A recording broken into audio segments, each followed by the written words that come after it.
زكاة المال، متى أخرج زكاة مالي؟ الأخ بيقول ممكن أشتغل شوية وأقعد شوية، راجل أرزاقي على الله. وبلاش كلمة أرزاقي دي، لأن أرزاقي يعني صاحب مصايب. نعم، الرزق بالهمز مصيبة، إنما الرزق بالقاف كل ما تقوم به حياة الكائن الحي ماديا كان أو معنويا، كما قال ابن منظور في لسان العرب.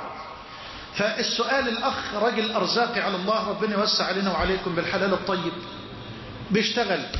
اشتغل يومين وشهر ويقعد شهرين وهكذا، ازاي يخرج زكاة المال؟ شوف يا أخي، زكاة المال لها شرطان.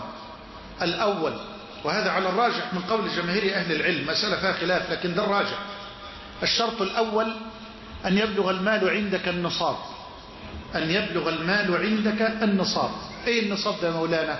النصاب ما يساوي 86 أو 85 جراما من الذهب. النهاردة 86 جرام من الذهب قيمتهم لا تقل تقريبا عن 15,000 مثلا. يبقى ده النصاب. لو المبلغ ده بقى ملكي يبقى ده اسمه نصاب. كلام جميل. أطلع الزكاة؟ لا، استنى كمان شرط. ايه هو الشرط الثاني؟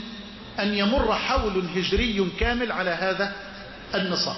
أنا خرجت الزكاة العام الماضي في رمضان، الآن انتظر ان شاء الله لرمضان المقبل. رمضان المقبل بإذن الله بعد شهرين 3 بشوف اللي عندي 20,000، أزكي 20,000. طيب يا مولانا 20,000 دولت يعني نقوم في نص الحول، ما تحسبهاش بقى كده، يعني كن كريما مع ربك تبارك وتعالى. لكن لو أنت أيضا قلت لا أنا لن أخرج إلا على المبلغ الذي مر عليه الحول فلا إثم عليك ولا حرج. لكن أنا رأيي إن من رمضان إلى رمضان ما دمت أخرجت في رمضان، تعال انظر إلى ما عندك في رمضان المقبل وأخرج عنه الزكاة بنسبة 2.5%.